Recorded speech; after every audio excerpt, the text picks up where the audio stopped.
Okay, let's talk a little more about home defense. I got an interesting comment on the video about which sword I would recommend for home defense. And before I start, just a clarification. That video was really just intended for entertainment purposes. I think I said so in the video, but in any case, that was really all it was, just to answer that viewer question because it was recurring and a lot of people wanted to know, which was not to say that I recommend a sword for home defense over other things, or that I think a sword is the best option. I don't, actually. If I personally had to defend our home against determined intruders, I would prefer something like this.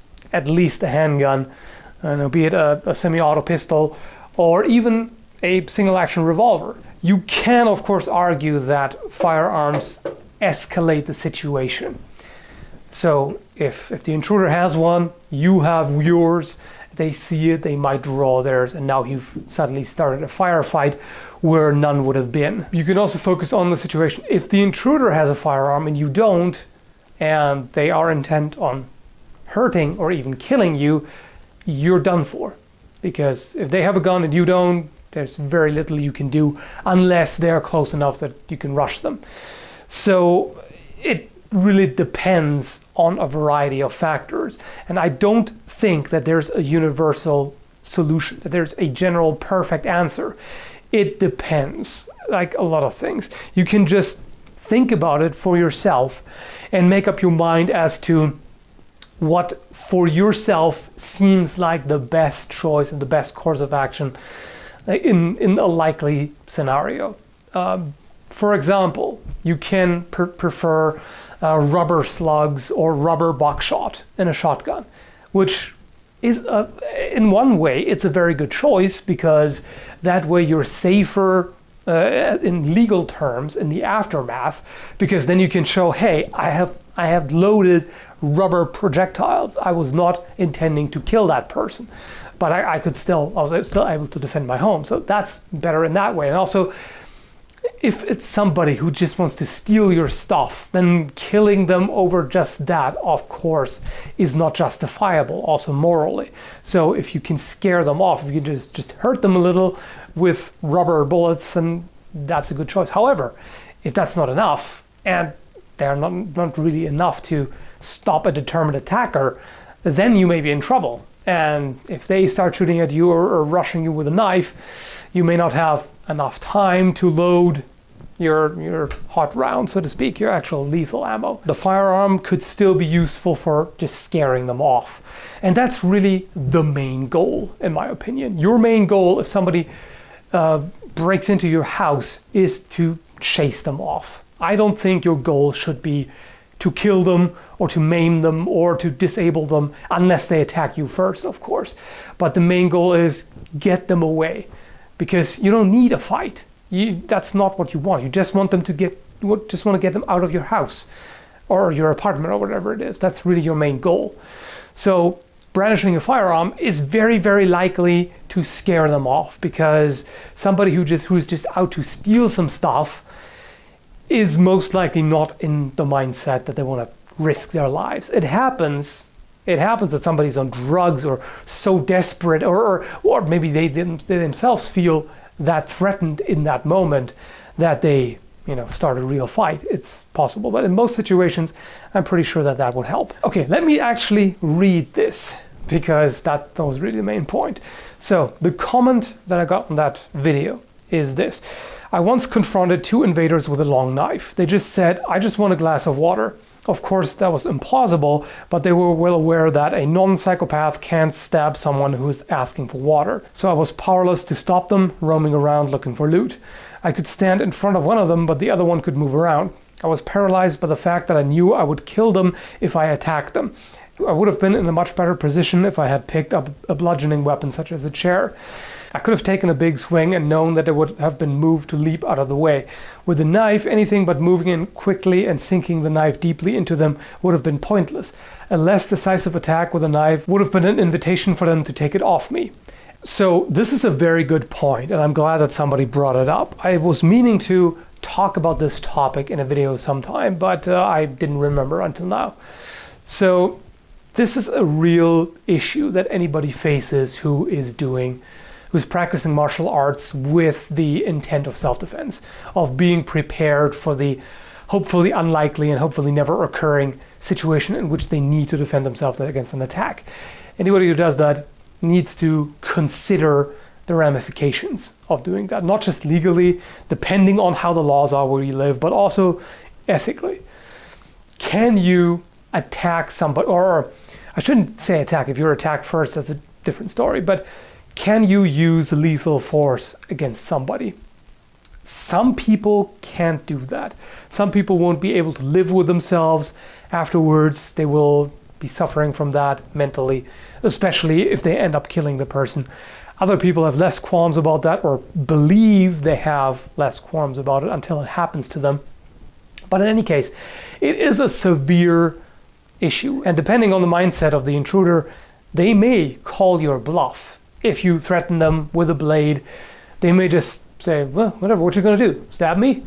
And they know that, for one, again, depending on the country, it could end poorly for you if you stab somebody who hasn't attacked you first. You could end up in jail, and they might not. That may be something they're aware of. Or they may just think, no, you don't look like a psycho. You don't look like the brutal kind. You're not going to do it. And then what are you going to do? So in that situation, it may actually really be better to have a blunt weapon, something like this, a club, or even, the stereotypical baseball bat, because then you can inflict pain on them without risking to kill them immediately, as long as you don't go for the head, of course.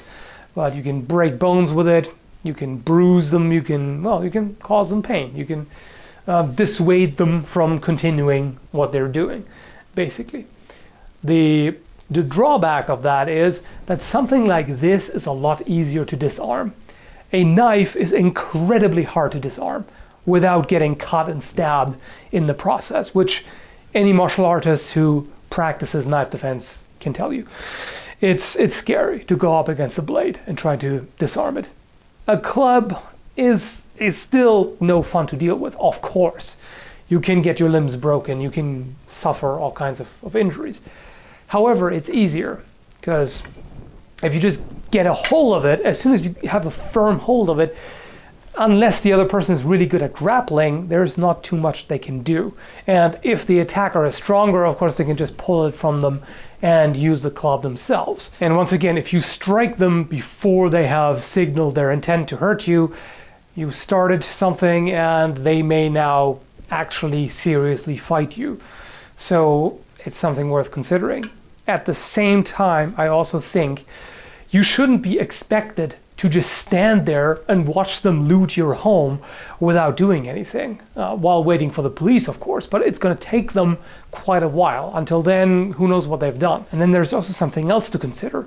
If someone else is also in that house or apartment who can't defend themselves, be it a partner or a child or your arthritic grandma or whoever it happens to be, then you're also responsible for them, basically. I mean, not directly, but you know what I mean.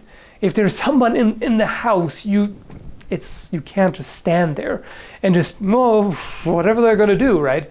Because they might do something to the other person. So you want them out, of course. And if you can't move them verbally, so to speak, verbally persuade them to leave the house, then you may just have to do something to deal with them. So you may be frustrated by how I'm going, well, on the one hand, on the other hand, and back and forth and all of that, but it's just, there is no simple, easy answer.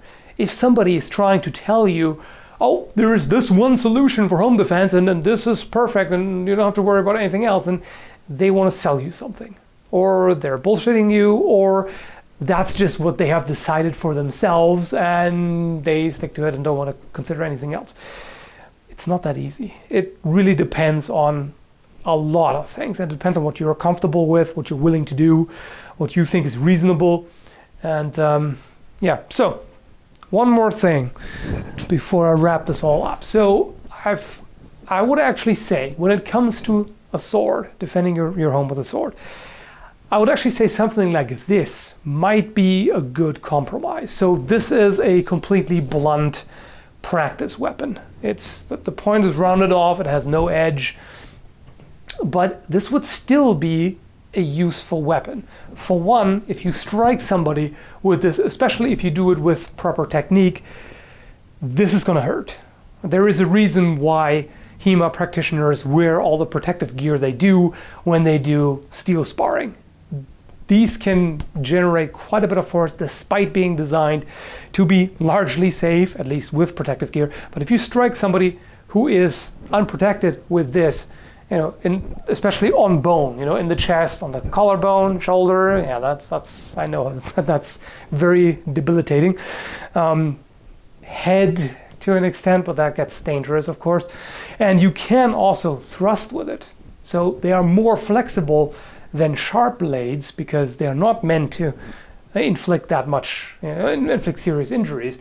But if you thrust against somebody and you bring your whole body weight into it and you give it your all, and they are not wearing protective gear, this is going to hurt a lot. And in fact, without protective gear, this may still enter the body. So it would still be a somewhat lethal option if necessary. Also, if need be, you can do the good old murder stroke. So as soon as you flip this around, this is suddenly a very dangerous, a mace pretty much. You can strike with this part, you can strike with a guard, you can strike with a pommel, and this is going to do a lot of damage. So this could still be, if shit hits the fan, you can still knock somebody out with this easily. You can break bones and all of that. At the same time, you can also defend yourself with it. If somebody swings a club at you, you can still use this to defend yourself with. You can even use this for grappling. Like if you grab it like this, you have additional leverage. You can hook behind their neck and take them down. You can hook the limbs and the legs and all kinds of things. So you have a wide variety of options with something like this. And in the aftermath of having to defend yourself, you can still say, here, look at this. I grabbed a blunt, training sword. I never had an intention of killing that person. If you do end up killing them, then at least you're on relatively safe ground legally. So I hope this clarifies things a little bit, and I'm sorry for being rather verbose here. I just don't think there is an easy, short answer to this that you can just rattle off in 2 minutes. You have to go in a bit more detail because it is a complex issue. If you choose to, not care about home defense because the chances of somebody breaking into your house while you're there and you having to actually defend yourself are low, yes, it's true. Depending on where you live. If you live in a safe country overall, then the chances are, quite high that you'll never experience that, which is fine, which is all good. If that's what you want to bet on, okay, your choice. But at the same time, you shouldn't blame anybody who does not want to take that chance, but wants to, take some steps or at least think about what they could do if it does happen. But at the same time, it's also good to keep in mind that there are certain limitations. You may, like when you think about something while in the comfort of your home and without intruders there, while you're all calm and collected and everything, that's one thing. But if you're actually in that situation under stress, you are suddenly being attacked, you're confused and all that, it's not going to be that easy. So it's not enough to just think about it and just be like, well, yeah, this is a good weapon, I would take that. But you have to give all the other issues in that situation more thought. And more importantly, if you really want to be prepared, you have to practice regularly, because under stress, your body will default to whatever you're most familiar with. And if you haven't practiced, then you probably will be very clumsy. It's just how the human body works. Anyway, so let's really come to an end here. I think I've talked for long enough, if not too long. But thanks for watching, and I hope you found it interesting.